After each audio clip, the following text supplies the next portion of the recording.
नमस्कार दोस्तों, स्वागत है आपका धर्म और मोक्ष में। दोस्तों, जब भी प्रेम कहानी की बात आती है या फिर प्रेमी जोड़े की बात आती है तो हम जिक्र करते हैं रोमियो जूलियट, हीर रांझा, शशि पुन्नू, ऐसे कपल्स का हम नाम लिया करते हैं। और जब भी हम बात करते हैं प्यार की निशानी की, तब बात आती है भारत के अजूबे ताजमहल की, क्योंकि ताजमहल को शाहजहां और मुमताज के प्यार की निशानी के तौर पर देखा जाता है। लेकिन जितना प्यार प्यार लोग चिल्लाते हैं, जितना प्यार प्यार हम चिल्लाते हैं, क्या इस बात में इतनी सच्चाई है?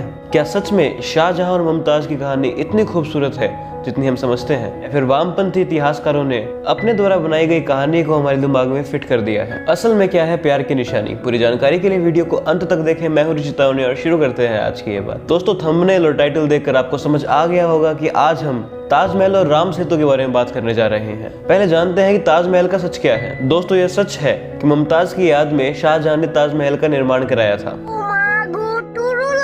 लेकिन क्या इतना ही ज्ञान काफी है उनके टूरू लव को जानने के लिए? ऐसा कहते हैं ना कि अधूरा ज्ञान ज्यादा हानिकारक होता है, बस वही बात यहाँ लागू होती है। आइए एक नजर डालते हैं शाहजहां के वैवाहिक जीवन पर। दोस्तों, शाहजहां की कुल 7 बीवियां थी और ये अनुमान लगाया जाता है कि लगभग 7000 से 8000 दासियां उनके हरम में रखैल के तौर पर रहती थी। और जो हम बात करते हैं मुमताज और शाहजहां के ट्रू लव की, तो मैं बता दूं, मुमताज शाहजहां की पहली पत्नी नहीं थी और ना ही आखिरी। मुमताज से पहले भी शाहजहां ने शादियां की थी, मुमताज के बाद भी वो करता रहा था। मगर फिर ये कैसा प्यार है कि प्यार तो तुमसे करता हूँ मुमताज, लेकिन शादियां करता रहूंगा। ये पागल है क्या?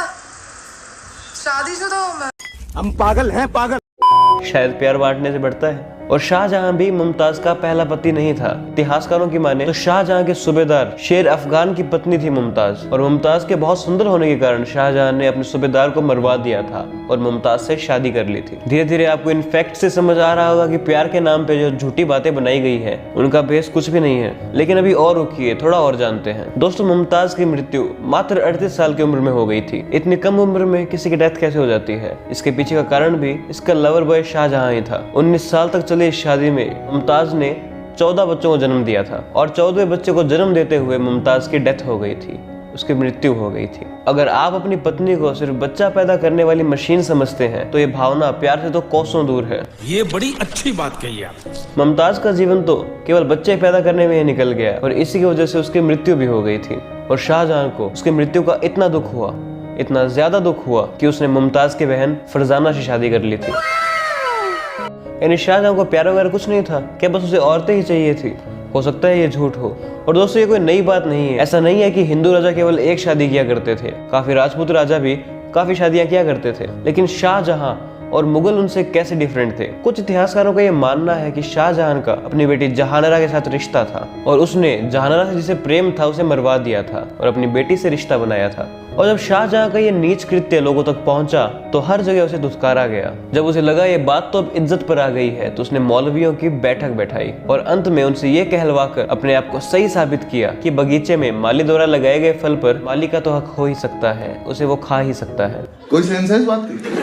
और सोचो, शाहजहां जैसे ऐसे इंसान को वामपंथी इतिहासकारों ने एक प्रेमी के रूप में पोर्ट्रे किया है। शर्म आनी चाहिए आपको। हाँ, मुमताज की याद में उसने ताजमहल बनवाया था, लेकिन ये बोल देना कि मुमताज के मरने के बाद वो अकेला पड़ गया था और मोह माया से एकदम दूर हो गया था, ये कहना बिल्कुल गलत होगा, वरना वो बाद में शादी क्यों करता? बड़ी हैरानी की बात है कि आज इतना सब हो जाने के बाद भी ताजमहल को प्यार की निशानी के तौर पर देखा जाता है। क्या ताजमहल सुंदर नहीं है? ताजमहल सुंदर है, उसका स्ट्रक्चर सुंदर है, इसीलिए लोग उसे बाहर से देखने आते हैं। लेकिन क्या उसे प्यार की निशानी कह देना चाहिए? बिल्कुल नहीं। शाहजहां के चरित्र की सच्चाई जानने के बाद भी उसे एक सच्चा प्रेमी कहा गया है। वहीं दूसरी तरफ एक और ऐसा अजूबा है जिसका आर्किटेक्चर, जिसकी टेक्निक आज के युग में कोई नहीं समझ पाया है। एक पुल जो इसलिए बनवाया गया क्योंकि एक पति को अपनी पत्नी की रक्षा करनी थी, एक राक्षस के चंगुल से बचाना था। मगर बड़े दुख की बात है, इस पुल को, इस अजूबे को आज काल्पनिक की संज्ञा दे दी जाती है। इस पुल का नाम है राम सेतु, क्योंकि आज लोगों को इस पुल का राज नहीं समझ आ रहा तो वो इसके होने से इनकार कर रहे हैं, इसे काल्पनिक पात्र बता रहे हैं। और सबसे बड़ी बात, गूगल पर इस पुल का नाम राम सेतु नहीं है, इस पुल का नाम है एडम्स ब्रिज, क्योंकि क्रिश्चियनिटी में और इस्लाम में ऐसा माना जाता है कि एडम या फिर आदम इसी पुल से चलकर आए थे। लेकिन बड़े दुख की बात है कि गूगल भी इसे अपने ओरिजिनल नेम राम सेतु के नाम से डिनोट नहीं करता। मुझे नहीं लगता कि जब भगवान राम का समय था उस समय कभी आदम का जिक्र भी हुआ होगा, और राम भगवान तो बहुत पहले के हैं, तो इस पुल का नाम तो राम सेतु ही होना चाहिए था। खैर, सबसे जरूरी बात यह है कि अगर भगवान राम ने इस पुल को माता सीता को बचाने के लिए, उन्हें वापस लाने के लिए बनवाया था, तो फिर आपकी नजर में प्यार की निशानी क्या है? ताजमहल या फिर राम सेतु पुल?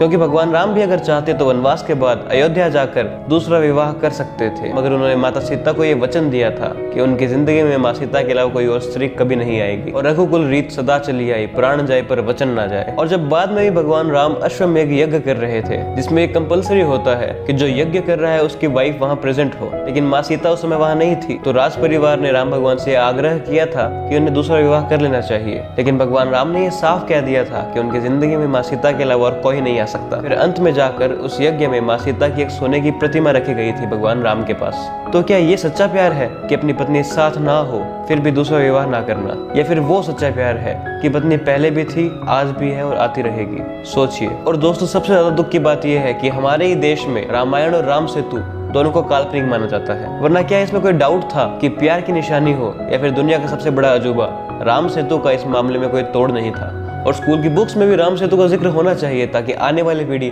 मर्यादा पुरुषोत्तम भगवान श्री राम के बारे में जाने, उनके सेक्रीफाइस, उनके प्यार और उनके चरित्र से कुछ सीखे। दोस्तों, ताजमहल खूबसूरत ही नहीं है, ये कह देना बहुत गलत होगा, क्योंकि दुनिया जहां से इसे देखने आते हैं और आज भारत को भी ताजमहल की वजह से काफी फायदा होता है। इंडियन टूरिज्म में इसका बड़ा योगदान है, तो भारत सरकार को इससे अच्छा खासा टैक्स मिलता है। लेकिन राम सेतु को भी टूरिज्म में जोड़ना चाहिए। और मैं ये मानता हूँ, भले ही ताजमहल बहुत खूबसूरत हो, मगर राम सेतु की कहानी ताजमहल से काफी ज्यादा खूबसूरत है और ये ताजमहल से बहुत बड़ा अजूबा है। दोस्तों, ये तो हुई इस वीडियो के बाद। पिछली वीडियो में जो मुझे सबसे बेस्ट कमेंट लगा वो था ध्रुव पटेल का। The nation which respects its roots and traditions will grow in future. We should inculcate the values of our Indian civilization which was way ahead of its time. जय हिंद। ध्रुव का ये कमेंट काफी सही था। हमारे इंडियन ट्रेडिशन, हमारे Indian culture अपने समय से हमेशा से काफी आगे रहा है और हमें अपने रूट्स को कभी भुलाना नहीं है। दोस्तों, आपके इस वीडियो के बारे में क्या विचार है कमेंट सेक्शन में जरूर बताइएगा। फिर से जो बेस्ट कमेंट होगा उसे मैं अगली वीडियो में जरूर कहूंगा और उसे धन्यवाद कहूंगा। और दोस्तों, आप हमारे इंस्टाग्राम को जरूर फॉलो करें, उसका लिंक आपको डिस्क्रिप्शन में मिलेगा। दोस्तों, आज के लिए बस इतना ही। अगर आपको वीडियो पसंद आई तो इसे लाइक करना ना भूलें और ज्यादा से ज्यादा शेयर करें और हमारे चैनल धर्म और मोक्ष को सब्सक्राइब करना ना भूलें। धन्यवाद।